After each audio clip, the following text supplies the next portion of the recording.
Let's sit in a comfortable meditation posture and close the eyes. Put the attention on the silence that is always there deep in the mind. Connect with that silence.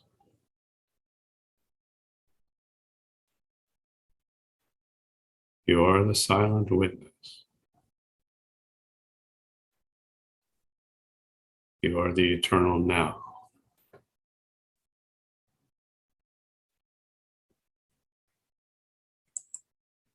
Listen to the Yoga Vasishta, starting with verse 18 of Book 5, Chapter 25.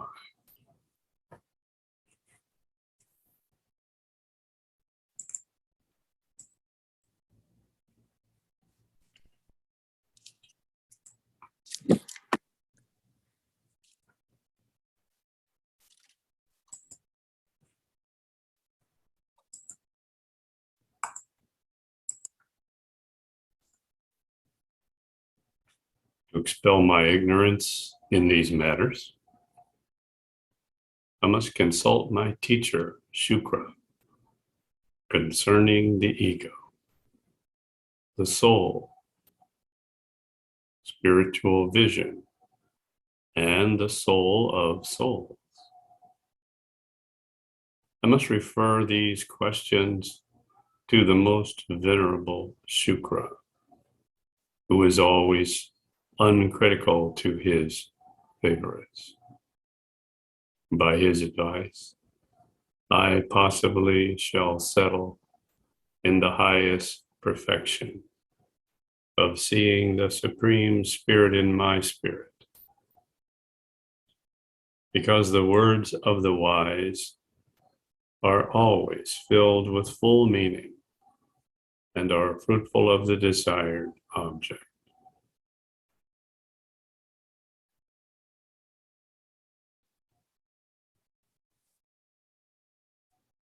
Chapter 26. Shukra teaches Bali that all is consciousness. Vasishta said,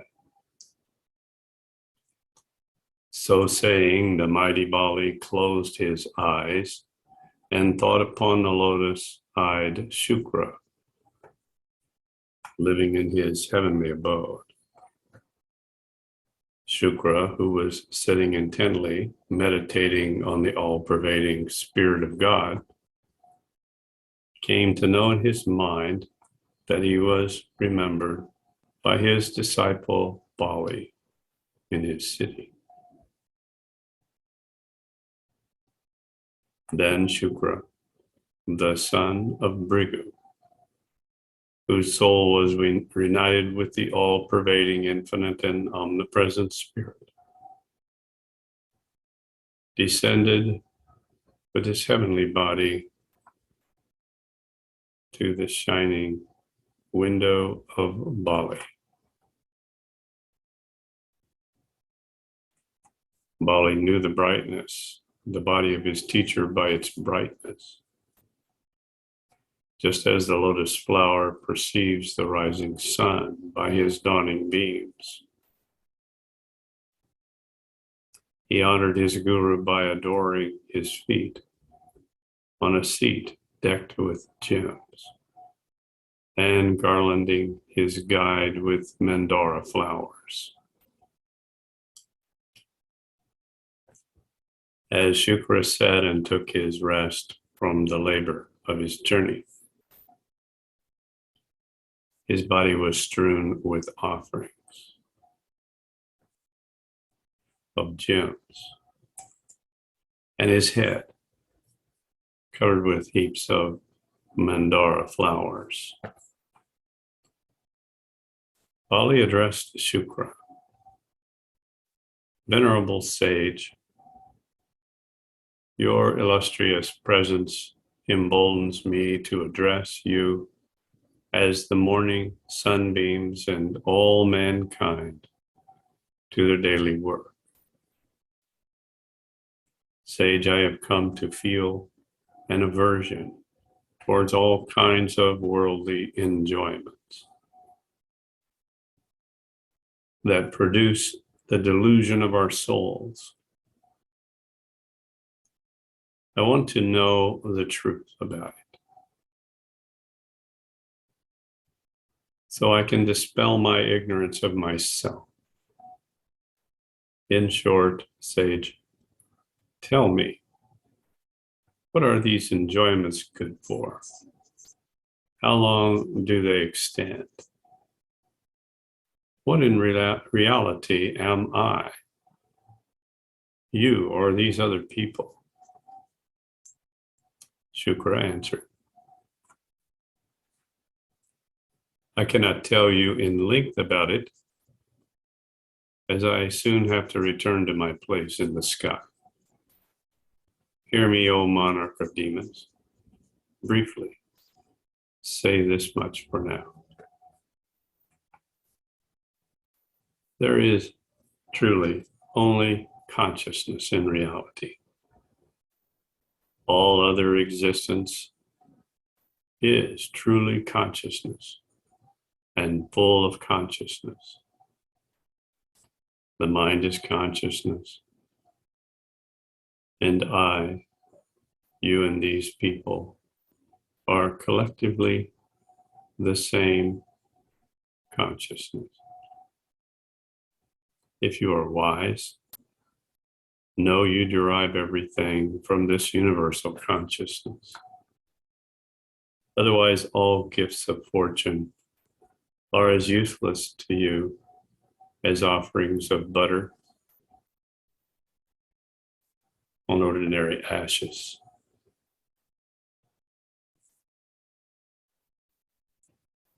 The trap of the mind is to see consciousness as something thinkable, an object of thought. What confers liberation to the soul is the belief that consciousness is free and incomprehensible.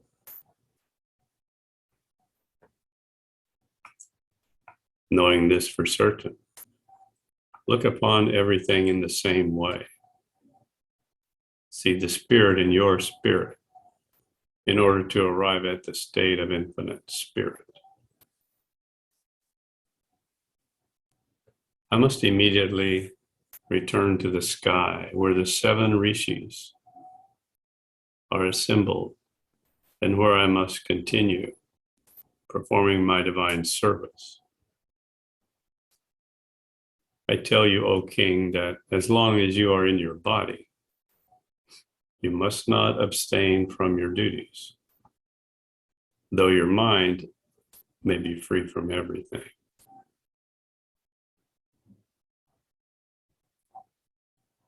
Vasishta speaking. So saying, Shukra flew like a bee smeared with the powdery gold dust of the lotus to the golden roof of heaven.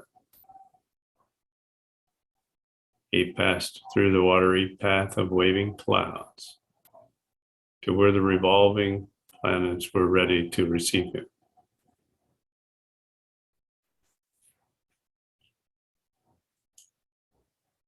Chapter 27, Bali's Detachment.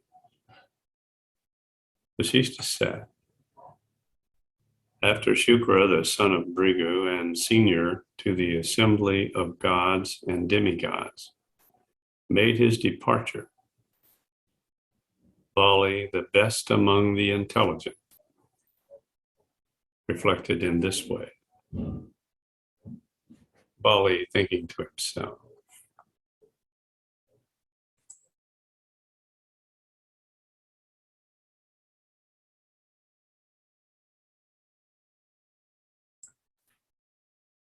truly, the seer said that consciousness composes the 3 worlds. But I am this consciousness.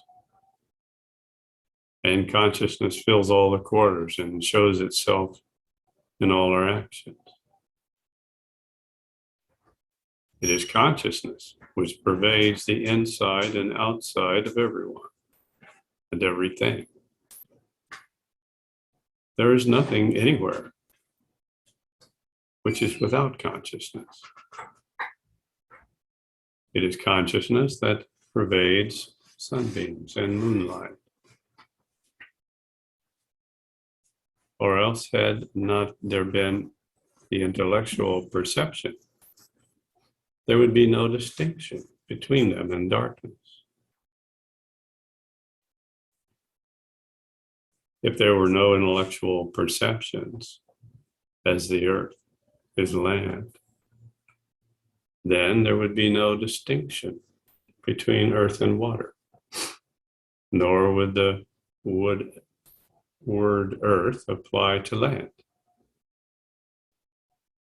If consciousness could not understand vast space as the quarters of the sky and the mountains as vast bulges on earth, then who would call the sides of space and mountains by those names? If the world were not known as the world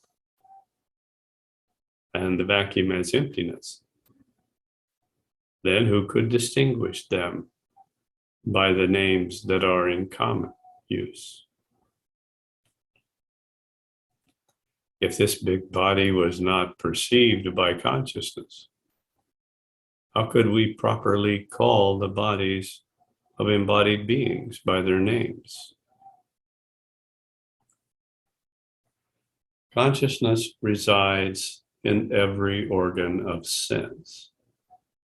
It dwells in the body, mind, and all its desires.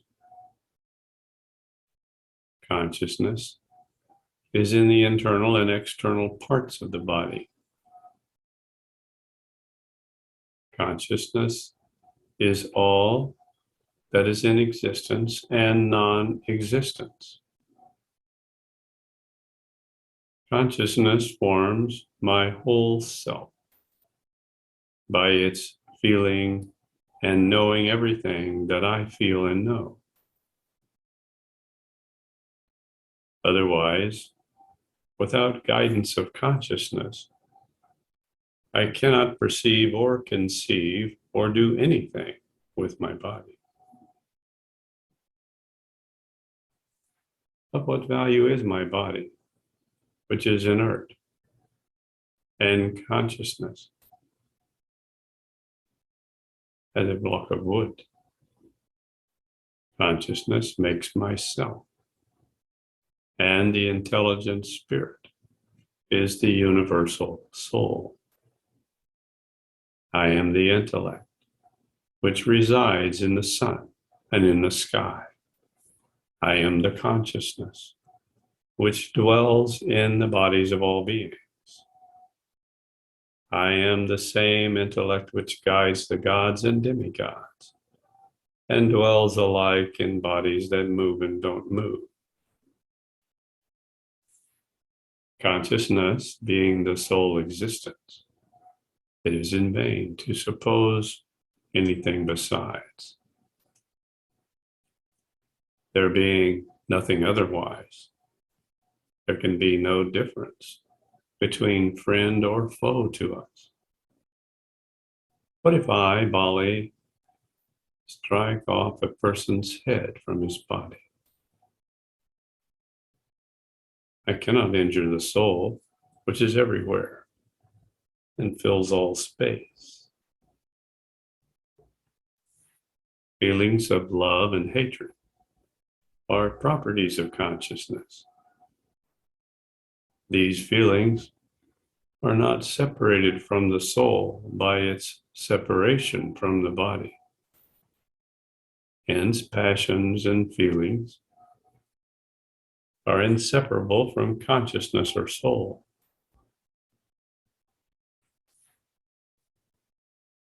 There is nothing to be thought of beside consciousness. There is nothing to be obtained anywhere. except from the spacious womb of consciousness, which comprehends all the three worlds, the passion and feelings, the mind and its powers, are mere attributes and not properties of consciousness. Consciousness, being altogether a simple and pure essence, is free from every attribute. Consciousness is the ego, the omnipresent, the all-pervasive and ever-blissful soul. It is beyond all other attributes and without duality or parts. The term consciousness, as applied to the nameless power of reasoning, is only a verbal symbol signifying the omnipresent intelligence manifest in all places. The intellect is the supreme Lord that is ever awake and sees all things without manifesting any appearances of himself. He is purely transparent and beyond all visible appearances.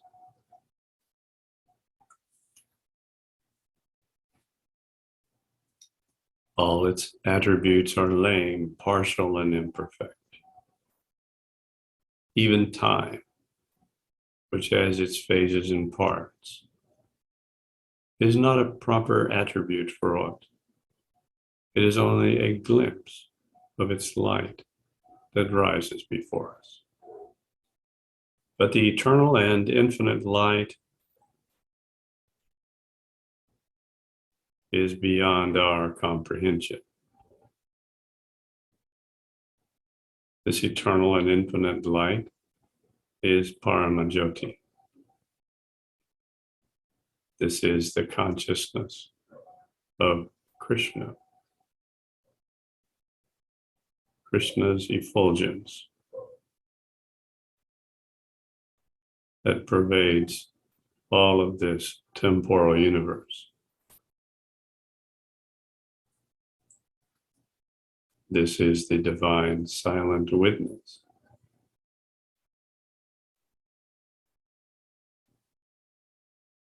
I must think of consciousness only in the form of light within my own self. I must know it apart from all other phenomena and thoughts, quite aloof from all shades and colors.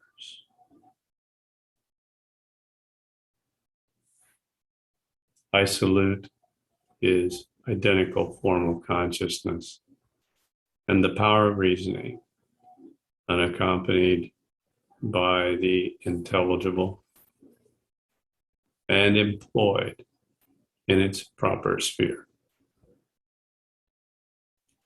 I salute that light of his in me, which represents everything to me, which is beyond all thought, and which is of the form of consciousness, going everywhere and filling all space. It is the quiet consciousness of all beings, the real intellect, and the great.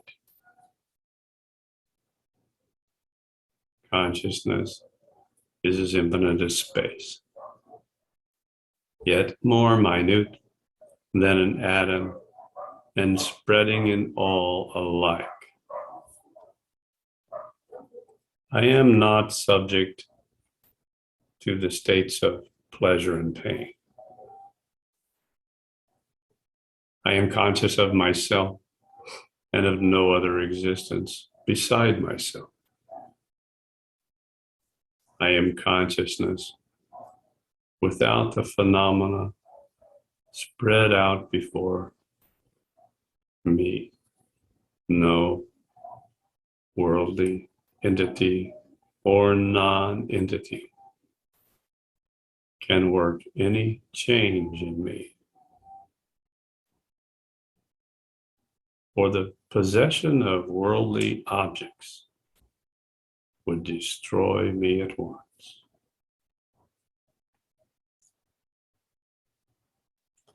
By separating my soul from God. In my opinion, there can be nothing that is distinct from me. When we know all things are produced from the same source, what one gets or loses is no gain or loss to any, because the same ego abides in all and is the maker of all, pervading everywhere. Whether I am any thought, object, or not, it matters little to me to know, because consciousness is always a simple thing, though its phenomena are endless. As long as my soul is not united with the divine silent witness, I am in sorrow.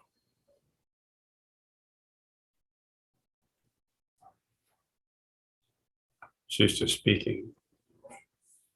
So reasoning, the most discerning Bali fell to a deep meditation. He reflected on the half mantra of Om, a symbol of infinite God. He said quietly, with all his desires and fancies lying dormant in him. He sat undismayed by suppressing his thoughts and his thinking powers within him. He remained with his subdued desires. After having lost consciousness of his meditation, of being the person meditating, and of the object of meditation, he entered into Nirvikalpa Samadhi. While Bali was entranced in this manner, at the window, decorated with gems, he became illumined in his mind, like a lamp, flame unshaken by the wind. He remained long in his steady posture, like a statue carved of a stone. He sat with his mind as clear as the autumn sky, after having cast off all of his desires and mental anxieties.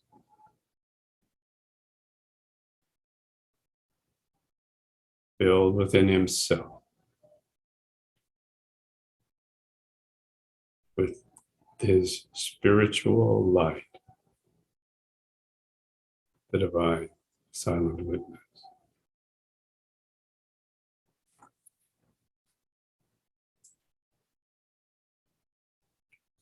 Now let us continue, established as the divine silent witness,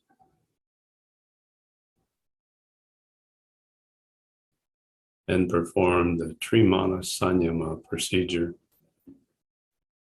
on the Esoterica Mahamantra to balance all karmic traces that have been touched upon by today's reading.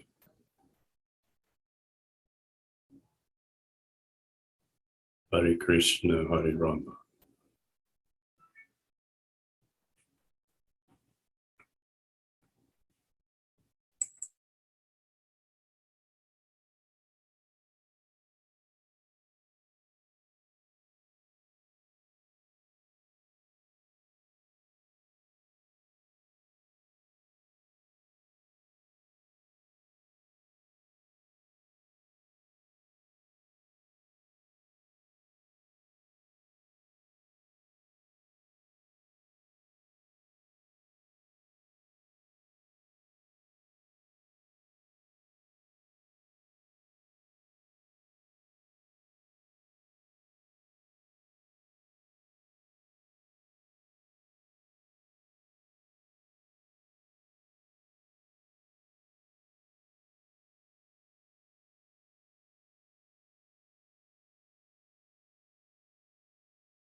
Jai Gurudev.